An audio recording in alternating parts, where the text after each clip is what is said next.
President Trump gave the longest State of the Union in modern history. It was basically like a Donald Trump rally in which he had forced Democrats to sit through it. And I guess the baiting the Democrats was like maybe the best play that he made, because he was trying to remind voters that he thinks they're crazy and maybe they're crazy. And like he got Ilhan Omar to yell at him. A guest of Ilhan Omar was arrested, literally arrested for standing up during Trump's speech. For a person who is in such bad political shape as Trump is, and who needs Republicans to be more enthusiastic because they're not, this was an attempt to rile up his team.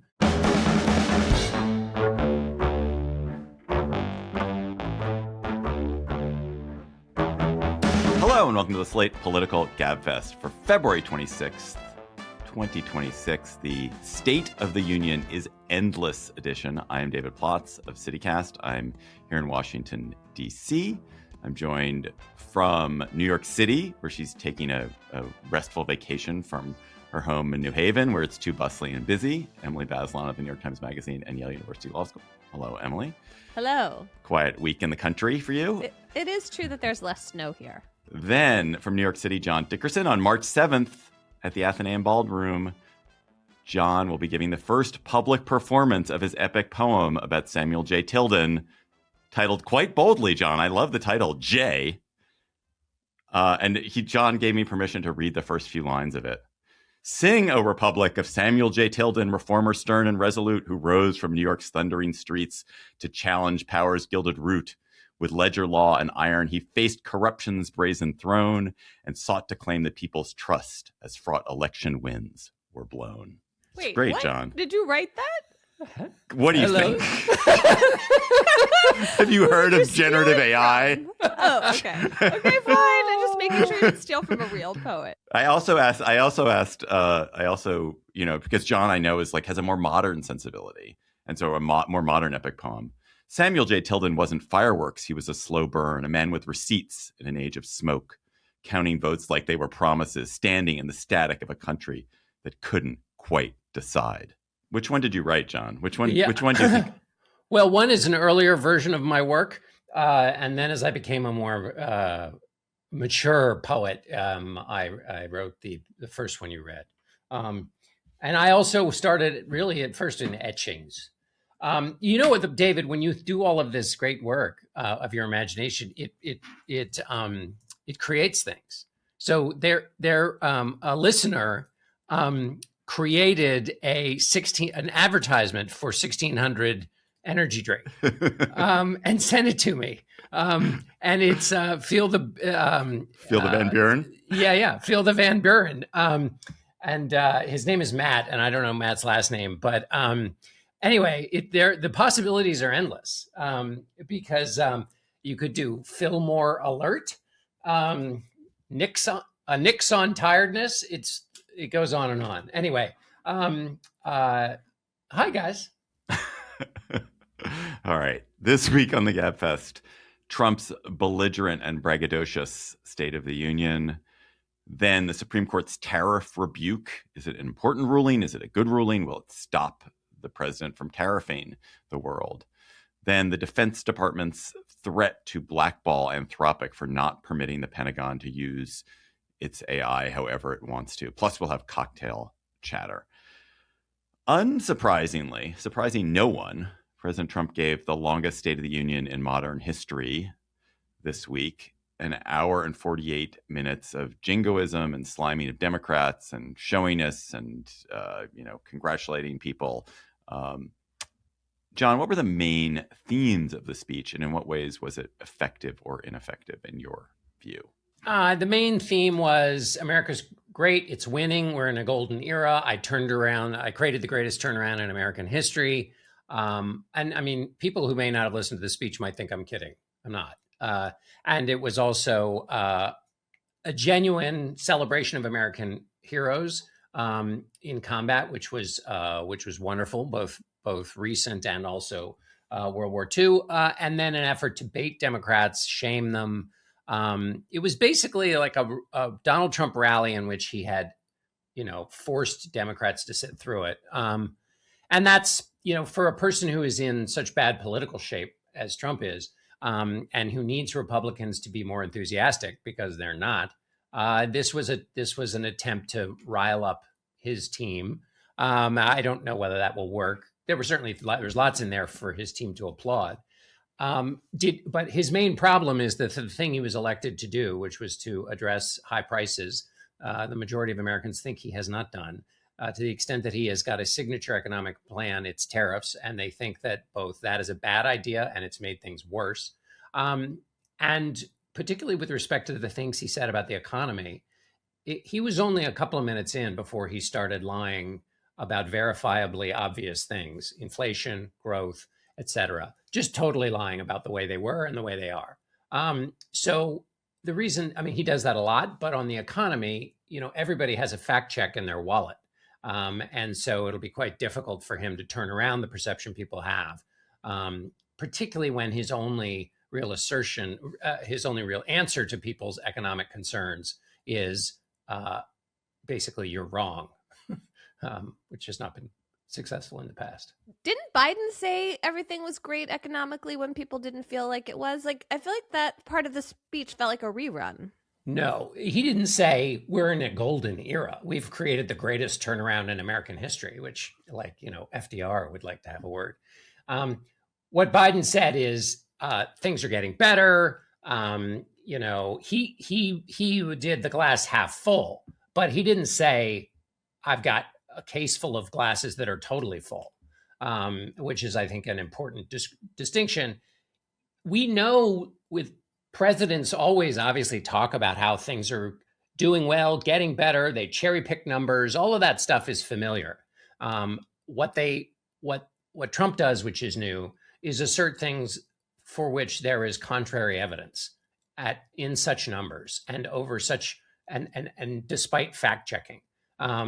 That's what's different here. But John, I think what Emily's getting at is this is in the same family that Biden tried, maybe not as mendaciously and not as aggressively, to talk Americans into believing that they felt better about the economy than they actually did, or told them they would feel better about the economy than they actually did. And it was ineffective for Biden. Is there any reason to think, Emily, it would be more effective for Trump to do that? Well, no, thank you for asking me that. That is what I was thinking. I think it's just a hard turn for a president to make. I listened to part of the speech. It just went on too long for me. But I was trying to take a step back and think okay, if you really were going to claim accomplishments for the last year, what would you claim? And Trump did some of this, right? He has secured the border. That is true. We can talk about at what cost and with what consequences, but that is a real thing he could say. He took credit for the release of the Israeli hostages and the ceasefire in Gaza. They did bomb Iran's military program. There's been some kind of setback. And then, if you're Trump, you celebrate the DOJ cuts and the supposed end of DEI, whatever that means. There are real things he could talk about, and he sort of did, but it was all so slathered in bullshit and preening that it just felt to me like he was just couldn't get out of his own way. I don't know. John's face is so interesting here. It's John. What John is thinking is Emily, have you not paid attention to what Donald Trump has been like for the past 10 and a half years? Nobody's going to vote about DOJ cuts when it gets to November. And his biggest challenge is to get people to turn out in November. And as I said, everybody's got a fact check in their wallet. So yes, it's the same problem that Biden had. I think you exacerbate the problem when you claim something is, wholly opposite to people's experience. But the other thing that I think for the thing people care the most about, which is, the hostages, that's, he can definitely, and he talked about Venezuela and other things, but nobody's going to be voting on those issues in November. But he could make an argument. Wages are up. The problem is that wages aren't up that much, and they're also split. People at the top in the top quartile are doing a great deal better than the people in the bottom. And the three things people spend their money on that are most associated with the American dream, housing, education, and healthcare, are going up faster than CPI inflation. So even if wages are up, the things people care about and make their purchasing, and feel threatened by are not going down in a way that they feel, or not going down at all, which is why you have to answer that question somehow. And he did nothing to get at that. And that's a problem because that's what people are likely to spend their vote or think about when they go to the when they vote. Yeah, so most of the things, or maybe all the things I mentioned, are kind of ancillary. And then there was the whole part of the speech that was like, I found quite hard to listen to, like terrible stories of violence. And then there was the baiting the Democrats. And I guess the baiting the Democrats was like maybe the best play that he made because he was trying to remind voters that he thinks they're crazy, the Democrats, and maybe they're crazy. And like he got Ilhan Omar to yell at him. Like, I don't know, that just seemed to me to be what he was resorting to. Because if you weren't going to buy his made up story of the American economy, and in particular the tariffs, then you're kind of left with what's wrong with the Democrats. They won't stand up for these basic things that everybody agrees on, in my view. Yeah, that's why I said it was a base speech with a culture war, running the culture war play, which is pretty familiar. People are going to get enraged about Ilhan Omar and trans issues and not standing up when to the simple proposition that Americans should be defended instead of illegal aliens, and not standing up to denounce murder on the trains and all of that. So that seems quite familiar, not just to Trump but to politics in general. I will note two annoying data points, or two like disheartening data points since the speech. One is that a guest of Ilhan Omar was literally arrested for standing up during Trump's speech. Sort of as a form of visual objection to what Trump was saying, for disrupting the proceedings of the House. And it's just a ludicrous thing. I'm sure the charge will not go through. I'm sure this person will not, serve any time or pay any fine. But just the kind of form of harassment that represents, that Mike Johnson, I assume, is responsible for, is annoying. The other is like on the affordability. There's this wonderful story today. I can't even remember if I read it. It must have been the Times or the Post, that the Trump administration's new idea about affordability for healthcare is these very cheap healthcare plans under the Affordable Care Act that would have deductibles that are $31,000 for a family. $31,000. You would be on the hook for $31,000 before you'd get coverage, which is just like crazy. But it's part of what John's talking about, that the prices for healthcare are growing at this rate that is untenable. So I watched little bits of this. I don't watch Trump as a matter of, I just don't feel that my body deserves to be treated that way. I'm not willing to submit myself to that kind of abuse. And I would note, I didn't with Biden either. I wouldn't watch Biden. It's just too painful. But John, do you think that there is the audience for this? It sounds like you think it's the base audience. It's the people whose priors are already there, and it's a kind of like, let's build their enthusiasm. This is not a let's reach a broad swath of the American people and sort of shift their thinking. It's jazz up the people who already believe what we already believe. Yeah. I mean, in the past, the Trump White House has tried. It's the same thing every year. And even the first time they did it, it would drive me nuts. So the White House would, and this is all very familiar. You were talking about, well, wasn't what Trump was doing like Biden? I think it's not. But in this case, it was like Biden. It's like every White House. They say to the reporters, and they bring in the anchors, and they say, this is going to be a speech about unity. It's going to be about unity. We're going to unify the nation. Unity, unity, unity. And then there is not a scintilla of evidence in the actual speech of what unity is. But because the people who cover White Houses need things to say, they say unity for 2 straight days. And so it doesn't matter what the president does and whether it is or isn't unifying in the actual speech. But with Donald Trump, guess what? The speeches haven't been unifying. And in this case, they didn't even make the unity faint. They didn't even say this is going to be a unifying speech. It was much more dominance. It was, this country is 250 years old. We celebrate patriots and American exceptionalism, and these freaks on the other side won't even stand up and applaud for the notion of protecting Americans over murderous illegal aliens. And so there was no, to the extent there was any bipartisanship, it was such a surprise that the president remarked about it, that he was surprised that the Democrats stood up. We are a long way from what this speech was originally intended to be. I mean, if you go back and look at George Washington's his first State of the Union, it was a bunch of like suggestions to Congress. He's like, you might think about this, and maybe we should educate people because then they'd be able to identify tyranny and the threats to their liberty. But, I'm just suggesting, like, whatever you guys want to do, that's cool. And Donald Trump was like, this is what I've done. This is what you should do. Please applaud me for it. And by the way, I'm getting my tariffs back, and no, Congress, I don't need your help with them, even though the Supreme Court just told me to go legislate about this. Yes, I have many questions for you, Emily, about that. Yeah, that was a... We're about to get to it. Yeah, I mean, the theater of the Supreme Court being there. You know what I noticed in doing my research about this? So the case that this was compared to the most was the Truman case, the Youngstown Steel. He takes over the steel companies to avoid a strike, and he loses 6-3. One of the justices who voted against Truman was his former attorney general. So Trump thinks he's, been done a bad one by shafted by his people. Imagine if you're attorney general.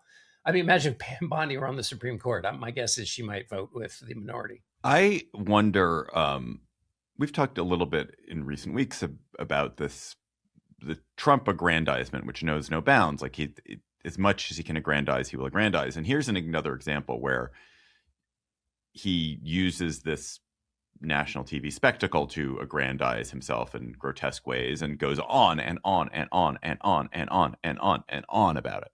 And I just wonder, Emily, you've thought about this and talked about it. Like, I don't think that Trump is boring exactly, but is this overexposure and this way that he demands all the attention, all the oxygen, is it ultimately damaging him and damaging the Republicans because there's no space besides the space that he occupies, and that will redound against them at some point? Yeah, I mean, I think it's part of the narrow casting you were talking about, where you're only talking to your base. Like, who other than your biggest fan wants to hear you take all the credit, be such a narcissist about things as you're lying about them? It just is, I don't know the word overwhelming. Boring.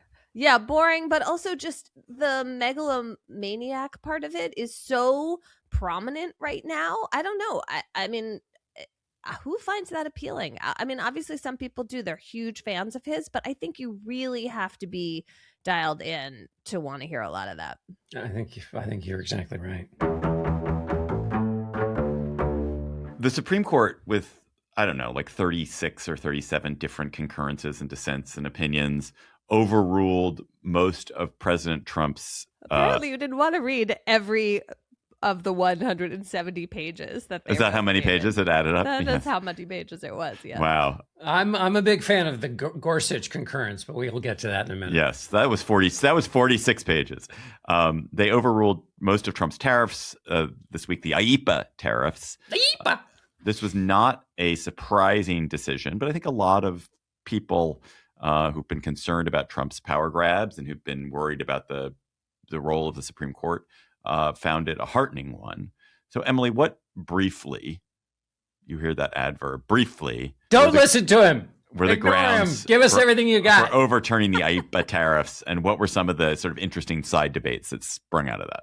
All right, well, let's just take the first question so I don't go on too long. Chief Justice John Roberts wrote a 20-page majority opinion, and there are two things going on in it for saying that Trump did not have the power to do the tariffs under this statute, IEEPA, from the 1970s. The first part is about this creature the Supreme Court has recently invented, more or less, called the Major Questions Doctrine, which the conservatives are attached to. I am the Major Questions Doctrine. I am a monster. I feel like you could have channeled Gilbert and Sullivan right there, but you did another move entirely. I am the very model of a modern Major Questions Doctrine. Yeah, exactly. Okay, so the Major Questions Doctrine is the conservatives' answer to how to rein in Congress when you have ambiguous words in a statute, and they're demanding clarity if they think that that the president is trying to do something that is a big deal that Congress didn't directly address. And the metaphor for this is that, from Justice Scalia, is that you don't go around hiding elephants in mouse holes, right? That, like, you're supposed to have more clarity. This is their doctrine that they've been developing. So that was ground one. However, the 3 liberals who are part of the 6 justice majority did not sign on to the major questions doctrine. They don't think it's necessary. They think it's made up. And so the second, and really the basis for the majority opinion, is just plain old statutory construction.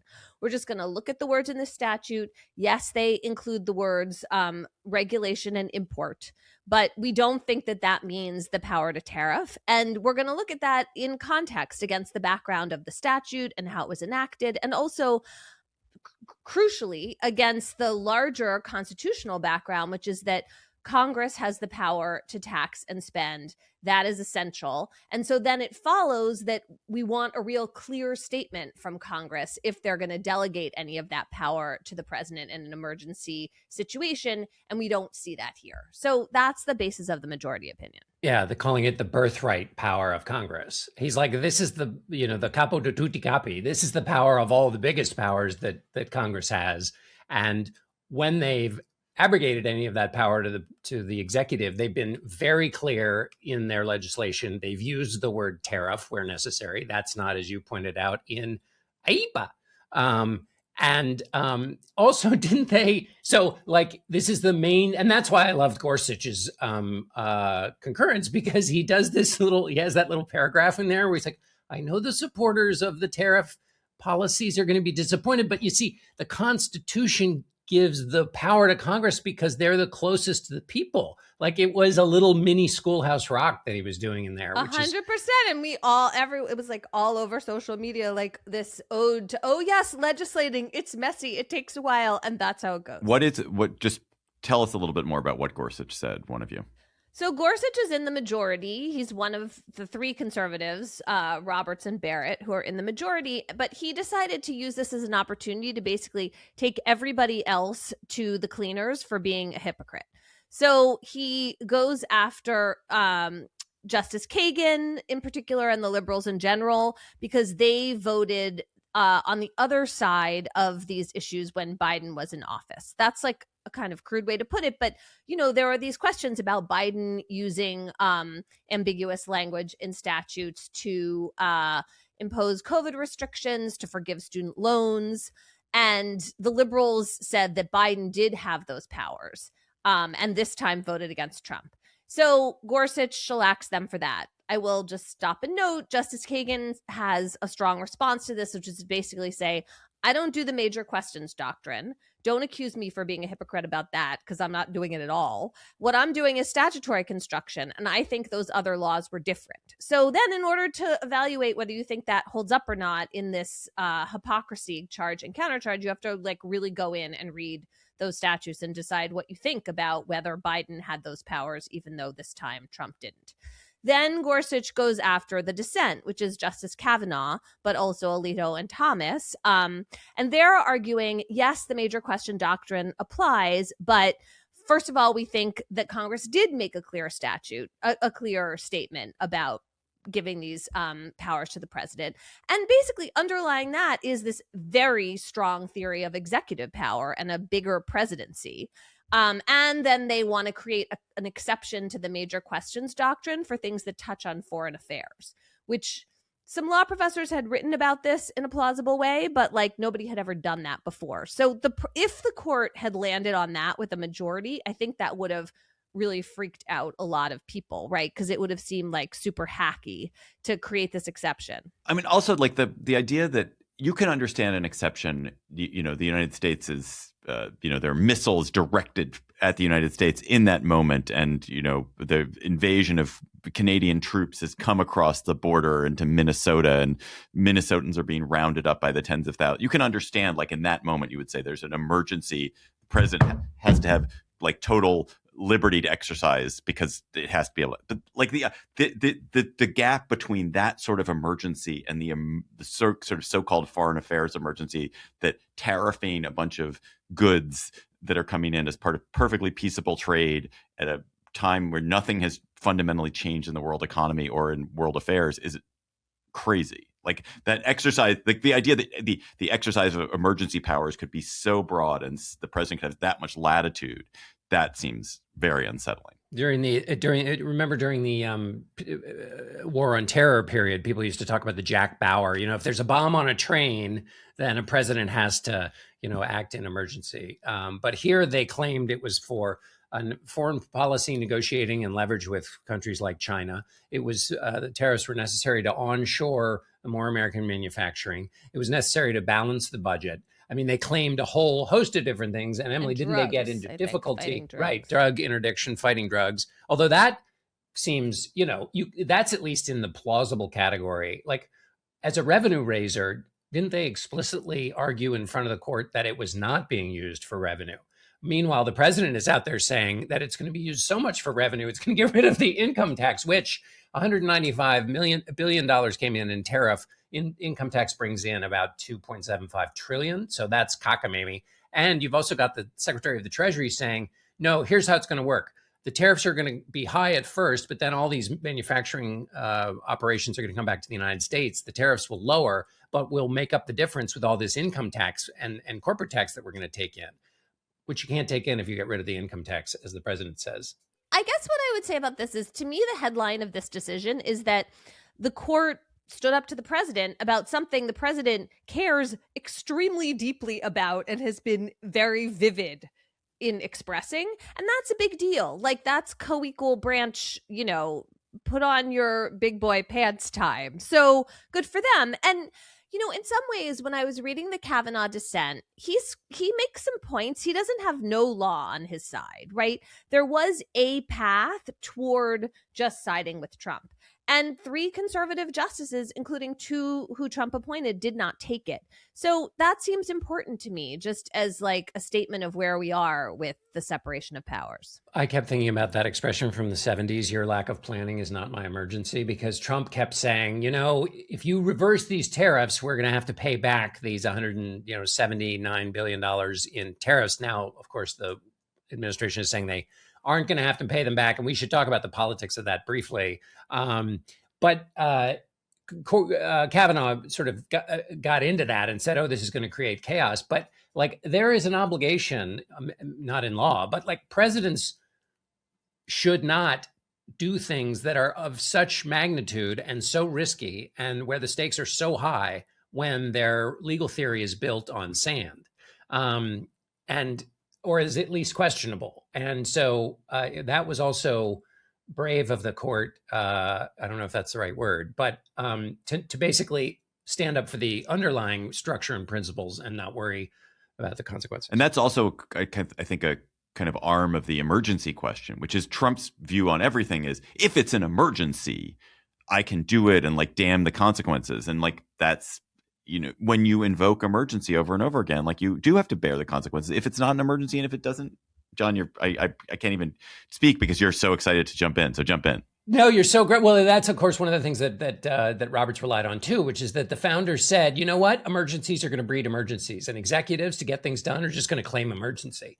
I mean, it was 250 years ago that they were writing about exactly what Trump was doing. And when Trump said, I'm using this power because it's an emergency, and if you take the power away from me, that'll be an emergency. Also, the bearing of the consequences, Kavanaugh brought this up in his dissent. So, like, first of all, I thought the conservative justices didn't care about consequences, is a point that, John, you made to us earlier in the week. And it's true. They're supposed to be doing like abstract constitutional law, and like all of a sudden consequences seem to matter. I mean, Kavanaugh framed it as like, in any event, rather than basing his dissent on it. However, it was prominent. But if there's, a big mess here in terms of refunds, then that is the fault of the president who invoked the statute in a way that was wrong. Can we move to one of the consequences of the just go back to Gorsuch? And I think Gorsuch's point about legislation, and that's, Congress is the body that is closest to the people, and its job is to do things like decide what the taxes are, and that's very clear. It is an idealistic position that doesn't have much relationship to the troublesome period we live in now, where there's a quite impotent and locked up Congress that has lost its capacity to act. And I wonder, like, I applaud Gorsuch for standing up for this principle, and certainly what is intended in the Constitution. But this is one of the big tensions that this country is going to have to grapple with in years to come, which is that if you say that Congress has these obligations, but Congress is incapable of acting on these obligations, it either creates a vacuum where politics and policy are not able to be carried out at all in a meaningful way, or it invites the president to do what Donald Trump has done in maximally, which is to just take every space and do what he wants and just say, well, someone's got to do it. I'm going to do it. Yeah. And I worry. I mean, this is not no sense of rebuttal or counter to what Gorsuch is saying, because I think what he describes is right. But he is highlighting the fact that these branches are not actually working the way they were supposed to, because this first branch is so inept and so divided. Yeah, I think that's right. I mean, I think Gorsuch might say, like, well, if we push back on the president, we're opening up a space for Congress, and eventually they're going to fill it. And if they don't, that's still not our problem, because this is our separation of powers.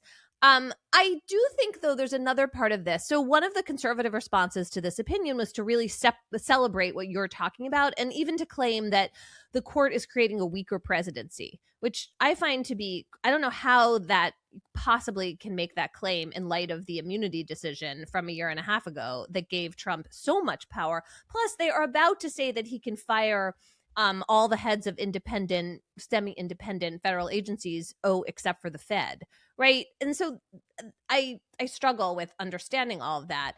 And I particularly think it's important to remember with the agencies, like Congress set up the structure of these semi-independent agencies, and that really has been a way of cabining presidential power. It's the executive branch, but it's really, as we've talked about a lot of times, it's this expert class of people who work on regulation in Washington. And so for the court, they're about to pull the rug out from under that part of the structure, which does in some way limit the presidency. And I know Gorsuch has a way of reconciling those things in his head. Like, he thinks that there's a bad kind of delegation that Congress does that he wants to stop, that has to do with like the breadth of the presidency. But then he sees the independent agencies as being the kind of like vertical part of the presidency, because it's all in the executive branch, and it's fine to give the president more power over that. I just don't think it's a realistic way of thinking about reforming American government right now, kind of to your point, David, about like where we really are versus these abstract principles. So, like as usual with the Supreme Court, it's a running story, and there are going to be other cases this term that are going to fill out the picture of this relationship more. We should take note of the fact the president also called the three justices who voted with him on the immunity decision 19 months ago essentially traitors to the country. I mean, which again, other presidents have grumbled about the Supreme Court. FDR called them 9 old men. To say what the president did, is it not that's not a difference of degree. That's a difference in kind. And it certainly smells of the kind of delegitimizing talk that he was throwing around, on election night in 2020. He didn't do it right to their face at the State of the Union, but I'm sure we'll get more rounds of that. And once you say that the Supreme Court has no legitimacy, and you have supporters who take that as a cue, yeah, I mean, I don't think you're messing around with dangerous stuff. Yeah, I mean, Trump said they were disloyal to the Constitution and a disgrace to their families, but really what he means is that they're disloyal to him. To him. What will the consequences be in the real world of overturning these tariffs? There's this ambiguous question about whether those who've paid will get refunds from the payments. But then President Trump has already issued 15% tariffs under Section 122 tariffs, which incidentally, we could have a whole other segment about. I didn't even realize this. They themselves are almost certainly illegal, these tariffs that he's issued. The Justice Department said that in the course of the current litigation. Right. But then he will follow with Section 301 investigations, where they will find that certain countries are engaging in unfair trade practices, and will then tariff those. But that requires sort of an administrative investigation. But they'll get there. And then Section 232 tariffs, where they'll find that certain industries, whole sectors, are engaging in unfair practices that are hurting America, and they'll put other tariffs on those sectors. So I think realistically, there's still going to be a very heavy tariff regime in this country. It just will be based on different things of varying legality. And they will, and that will create and continue to stir up massive uncertainty for American businesses, small, medium, and large. And that's the economic consequences, which is you had 4.5% growth in the third quarter, but you had 1.4% growth in the fourth quarter. And even if you add the percent back that came from the government shutdown, that's still only 2.4% growth, which is not what the administration has been boasting about, and not as high, by the way, as the average growth. Just among the lies the president told, the average growth in 2025 was not roaring. It was slightly under the last year of growth in the Biden administration. So growth is going to be affected by companies in this kind of constant state of uncertainty about these tariffs, which they've already always been under, but they were hoping for something to settle. This is just a diet of constant and unending uncertainty. And if you believe the economists, we're facing a period where a lot of the companies that boosted their inventories in advance of the tariffs have been basically eating up their inventories so they don't have to raise prices. Now prices might very well rise. So there's an economic impact here that will matter. As a political matter, Democrats are saying, hey, give us our refund. You owe us. And, you can imagine it's not that far of a leap for them to say, as he did with his subcontractors, Donald Trump is stiffing you. You can imagine tying that and talking about that a lot throughout the election. And that connects to what they want to be talking about anyway, as far as Democrats are concerned, which is affordability. Donald Trump said he was going to fix high prices and your economic woes, and he came in and installed a tariff regime that the Tax Foundation says has cost you $1,000 for the average family. So I think it's a political pain in the neck for him. And back to the question of whether any of it's legal, he said Congress didn't have to vote. I'm not sure that's true. And so that's a problem for Republicans to have to vote to support the president's tariffs. And I would just say, as a final thing, another lie he told in the State of the Union, which matters, is he said these foreign countries are paying these tariffs. The foreign countries aren't paying the tariffs. American countries are paying them. Consumers are paying them. American companies are paying them. Consumers are paying them. And to keep saying that, is basically to hoodwink people. And finally, the manufacturing boom that's supposed to take place, there were a tiny bit of manufacturing jobs created in January, but that was the first month manufacturing jobs have been up since this whole thing was rolled out. Mostly manufacturing jobs have decreased. The Department of War, the Department of Defense, Department of Extreme Workouts, whatever it is we call it these days, they have threatened the AI company Anthropic with a huge punishment if Anthropic doesn't comply with Pentagon demands that Anthropic's defense AI model, called Claude.gov, be unleashed to do any lawful thing that the Defense Department wants to do. Anthropic, which I think is widely seen as the most careful of the AI companies, is demanding that its AI not be used for surveillance of Americans or for autonomous weapons, such as autonomous drones that don't have human oversight. If Anthropic doesn't comply by Friday, according to the Defense Department will effectively seize the software, demand that it be operated as they want, and they will also label Anthropic a supply chain risk, which might endanger its business broadly.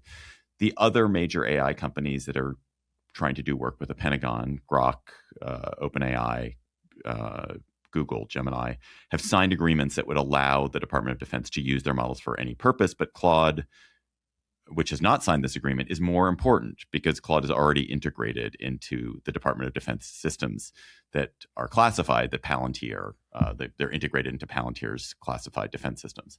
This is a fun one. This is a good one. So, Emily, is the law clearly on anyone's side here? Is Anthropic right to say, you can't use this for these dubious and possibly illegal purposes, or do they have no leg to stand on because it's like, you're doing business with the government. The government can take this product and do things with it. There's so little law here, right? So the Pentagon's position is that they won't accept any contractual constraints other than what's lawful. Like, they want to be able to do whatever they want to be able to do with Claude as long as the law allows it, and they get to set the terms. And the company's point of view is like, we're signing a contract with you, and so we aren't trying to put this into the terms of the contract. And there is just no regulation addressing these specific questions, which is kind of crazy. Like the idea that Anthropic and the head of Anthropic would be setting these limits on the military without a big public conversation about whether we want AI to have limits set on it more generally. It just is fascinating that this is how this issue is surfacing, right? So then I think like there's a couple questions, you know, does the Pentagon really want to do mass surveillance or, you know, non-human killings? Maybe, especially mass surveillance. Like they've already kind of started down the surveillance road, or ICE has. So that doesn't seem like it's some totally abstract, theoretical, crazy idea. And then, you know, what kind of conversation should we be having? Why did the other AI companies just like knuckle under? I mean, we know the answer to that. Standing up to the Trump administration is become very unattractive, and much of Silicon Valley seems to be like really ready to just go along to get along. And where's the sort of larger public conversation about this? Like, should this be something that, you know, civil liberties groups are agitating about, that Congress is talking about? Like, right? This should not be Dario Amodei, if I'm saying his name correctly, versus Pete Hegseth, which is sort of what it seems like it's coming down to. I am so excited about this. I think it is so interesting. All right. So first of all, I'm kind of shocked at the level of naivete and Anthropic here. When you've already integrated your product into Palantir. Like that, you made a deal, which was to integrate your product into Palantir. Like, what is Palantir if not this kind of device for, you know, this dystopic device for mass surveillance and manipulation? And like to then be like, I am shocked that the Defense Department might somehow hypothesize that they could use this for surveilling lots of people, lots of Americans, or for autonomous killing drones. I mean, that is, I think, they made the decision to get into bed with the Defense Department at some point a few years ago. And it seems to me really quite ludicrous to think they didn't contemplate that, oh, maybe the Defense Department might not want this for wholly, innocent purposes to so that they could monitor dolphins that got near submarines or something. Wait, let me keep going. Of course, you shouldn't trust the Department of Defense around this. Like, obviously, the Department of Defense is going to do really dubious things. They are obviously going to surveil in ways. They are not going to be careful about reducing the risks of AI.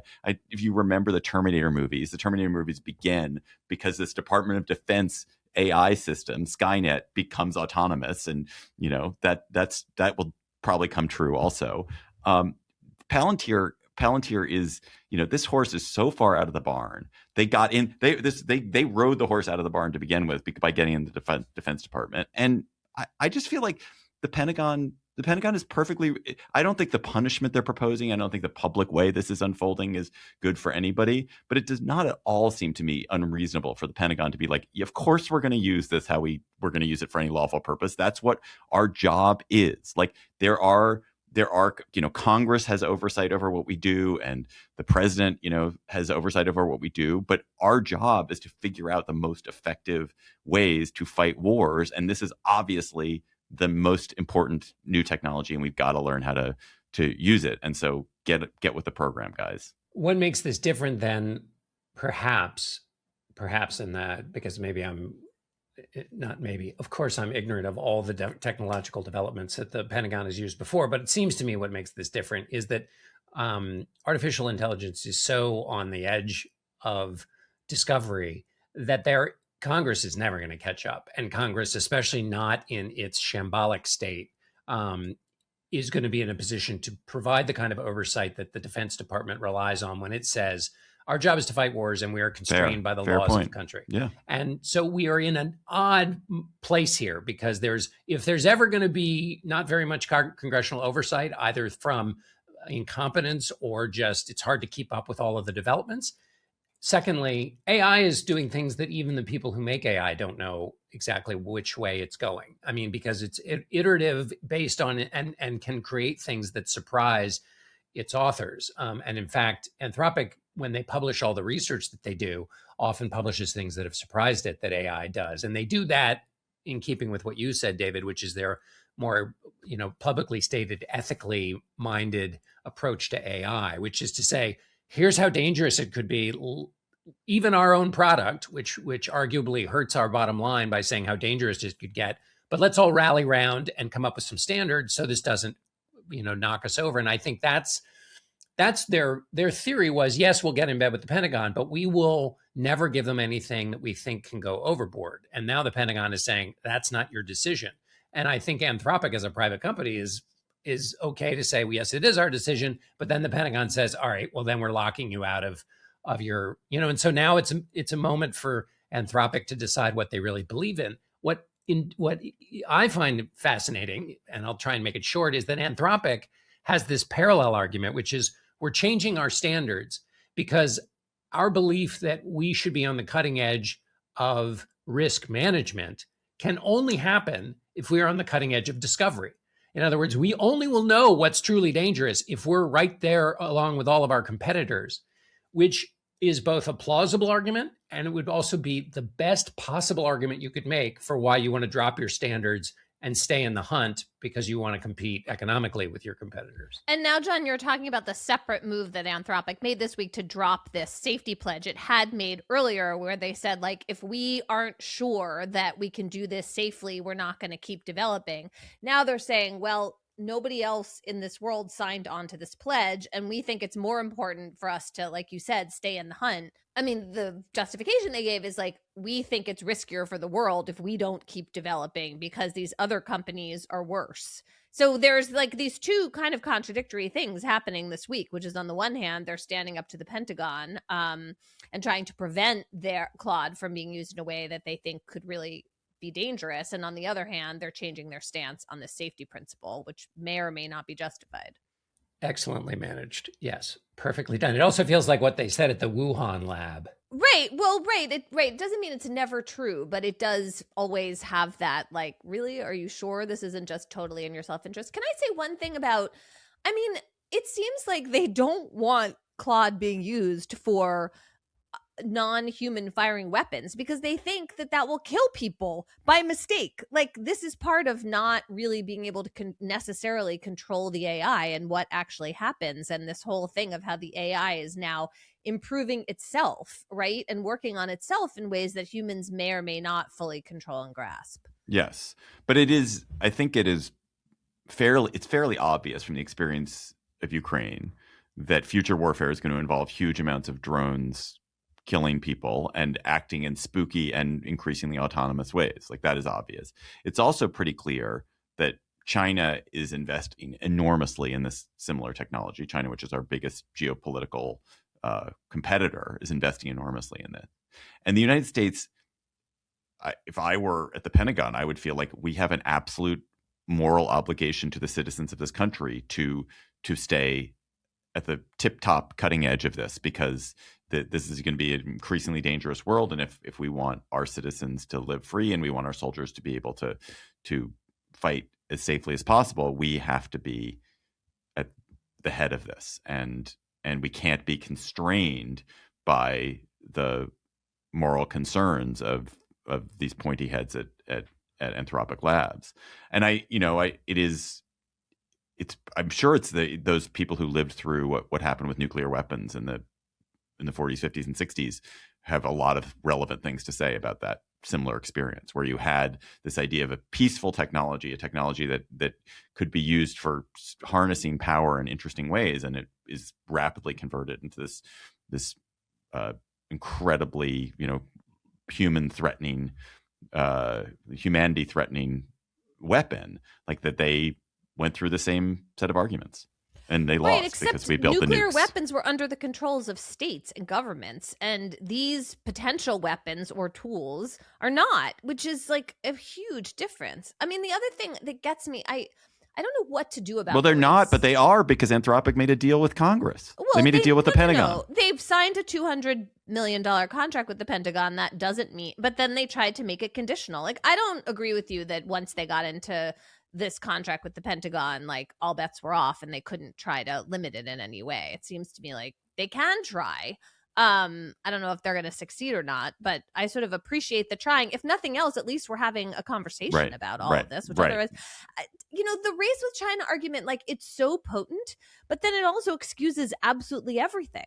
Well, I think it goes back to John's point, which is that if you have a Congress, if you have a Congress is unable to keep up and unable to effectively regulate and monitor and oversee the Pentagon, your capacity in a democracy to sort of hold yourself to lawful and decent rules of warfare is minimal.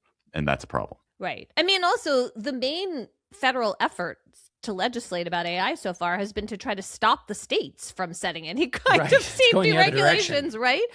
Yeah, exactly. I just it's just worrisome. It's a really, really interesting. I mean, by the time this comes out, maybe it's already settled. It wouldn't surprise me if they've already reached an agreement. I'm sure this is not gonna end with Anthropic being barred from doing business with the government. I don't think that's going to happen.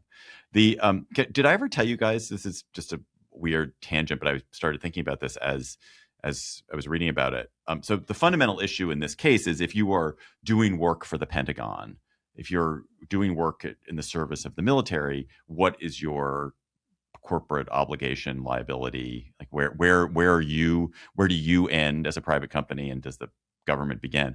And I started my my professional life as a paralegal in the Department of Justice, and one of the cases that I had to work on, this is in the early 1990s, was about the manufacture of aviation fuel in World War II at various refineries around Huntington Beach, California. And there was, I think it was Shell and a couple of other oil companies were making aviation fuel for the government during World War II. And as you make aviation fuel, there's a lot of waste, and they were dumping all this waste. And so became these enormous Superfund toxic sludge sites in California. And this question all the way up into the 90s and then beyond was who is responsible for cleaning this up? Is it the private company which has caused the pollution, done the pollution, like dumped it there because they were, working quickly and are just like, oh, we're just going to dump it here, responsible for the cleanup? Or is the government responsible for the cleanup because they were doing it because Shell is doing this? Yes, they're doing it, but they're doing it because they're being urged and pushed by the government to complete the war effort, and like it's an emergency and they've got to do it. And this was like being litigated 50 years later when I was there, and I went and looked it back up and finally was settled in 2009. So 70 years after the fact, 60 years after the fact, and the government had to pay. The government had to basically pay for the cleanup because the ruling was like, yes, it was Shell or these whatever the companies were that had done the dumping, but they'd done it only because the government had told them you've got to meet these supply demands and don't worry about the consequences. Let us go to cocktail chatter. Emily Bazelon, when you are having a post-winter drink, a mint julep to start the spring because the spring has started, what are you going to be chattering about this weekend?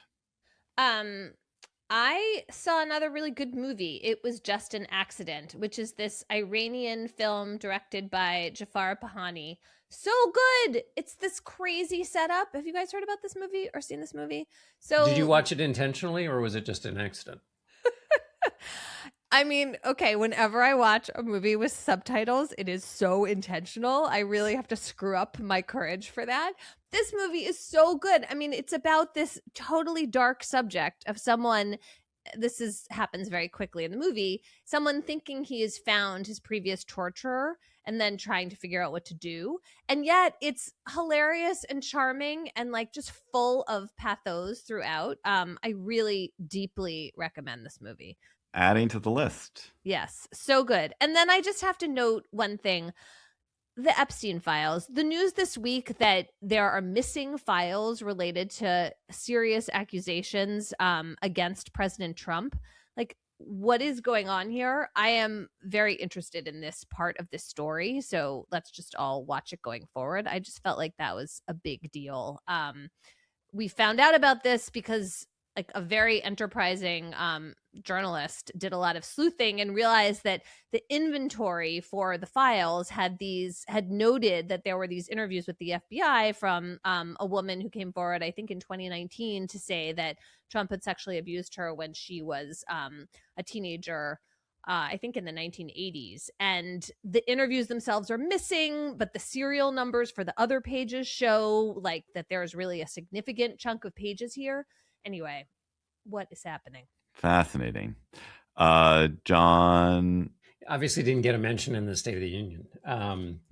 Nor did anything to do with the Epstein files, even though a bunch of the victims were there. That's what I mean, and also, by the way, Ukraine really didn't get mentioned, even though it was the 4th anniversary of the day of the 4 years to the day that the Russians started the invasion.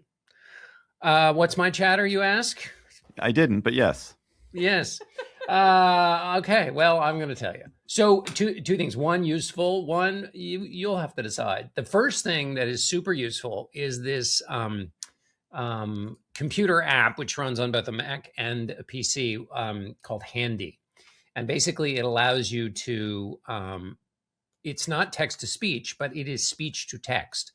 Anybody who uses a smartphone undoubtedly sends text sometimes by just talking to their phone instead of actually typing it out. And, 3/4 of it gets right. My favorite one is that I'm constantly sending text to Anne saying that I'm getting in the can as opposed to getting in the cab.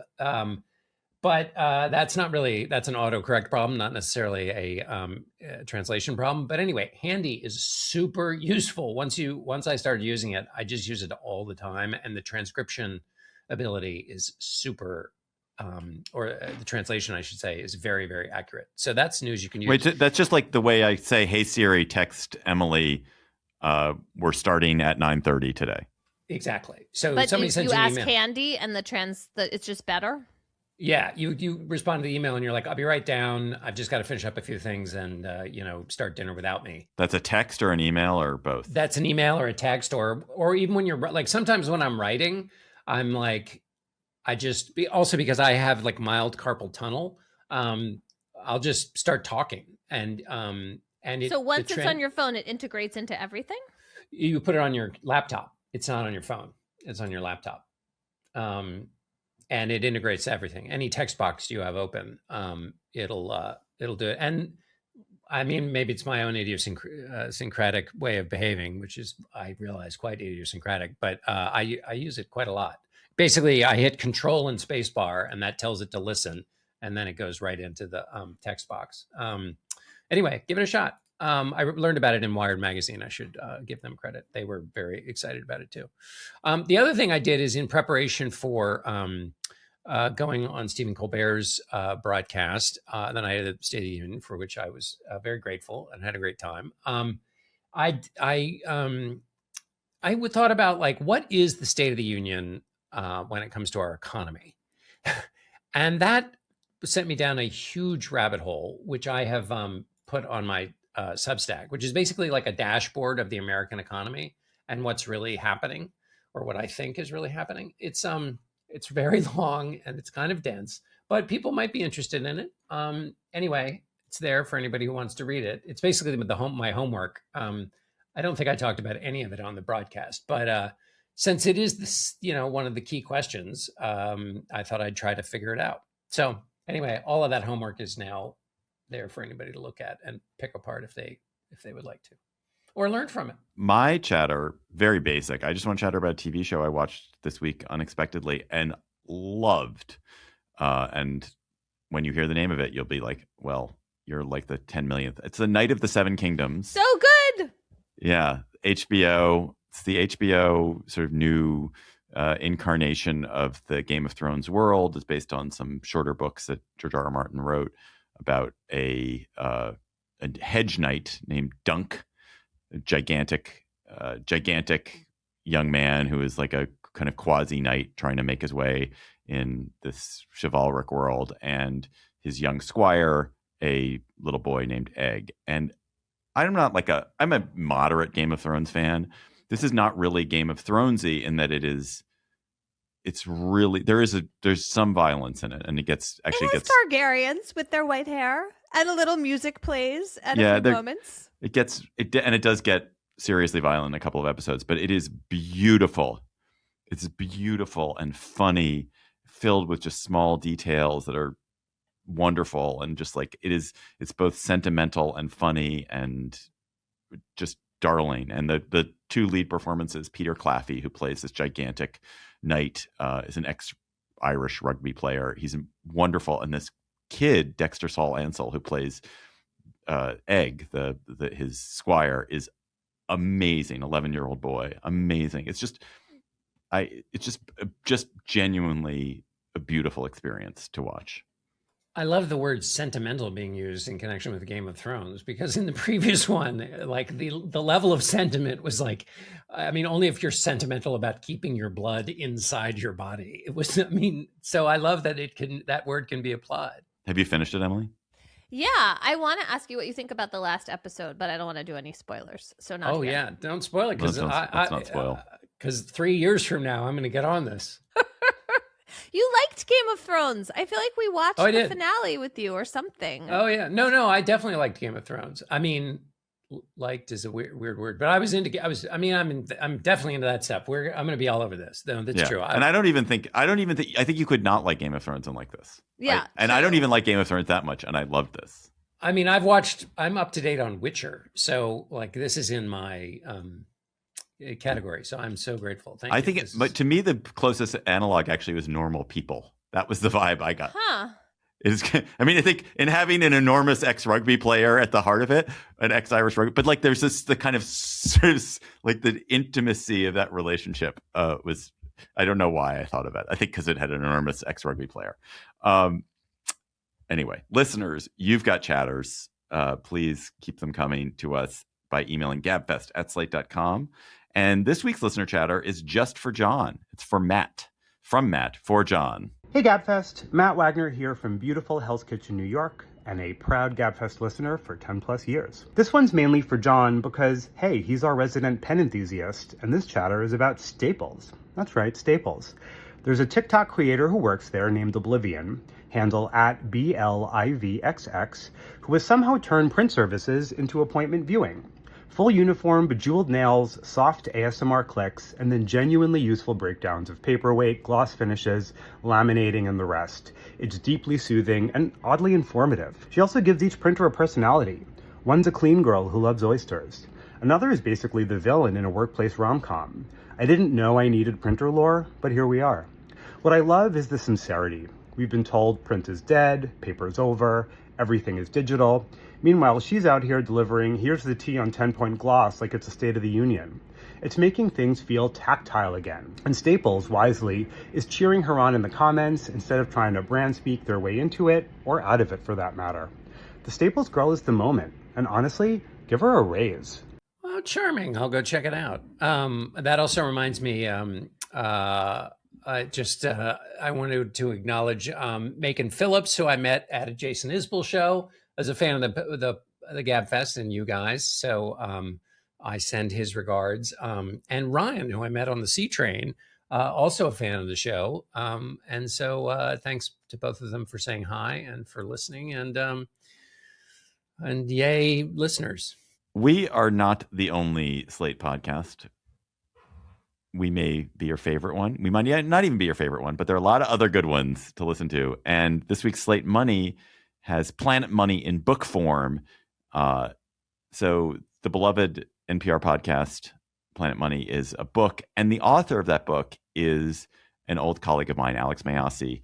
Alex worked with me at Atlas Obscura. He's so great. He's just wonderful and smart and creative. And he goes on Slate Money to talk to Felix Salmon and Elizabeth Spires and Emily Peck about the Planet Money book, A Guide to the Economic Forces Shaping Your Life. So they are delightful people, all of them, and Alex is great, and I'm sure the book is great, so check it out. That's all for our episode this week. We also have a bonus episode in your feed about the Texas Democratic primary and James Tallarico. Is he the future of the Democratic Party, or maybe not? Slate Plus members get a lot of great stuff for their subscription, including discounts to live shows and bonus episodes on lots of Slate podcasts, and they never hit the paywall on the Slate site. So if you are a Slate Plus member, good on you. Thank you. If you're not a member, become a member today. Subscribe to Slate Plus directly from the Gabfest show page on Apple Podcasts and Spotify, or visit slate.com/GabfestPlus to get access wherever you listen. That's our show for today. The Gabfest is produced by Nina Porzucki. Our researcher is Emily Ditto. Our theme music is by They Might Be Giants. Ben Richmond equals Senior Director for Podcast Ops. Mia Lobel equals Executive Producer for Slate Podcasts. And Hillary Fry is the Editor-in-Chief of Slate. For Emily Bazelon and John Dickerson, I'm David Plotz. Thanks for listening. We will talk to you next week.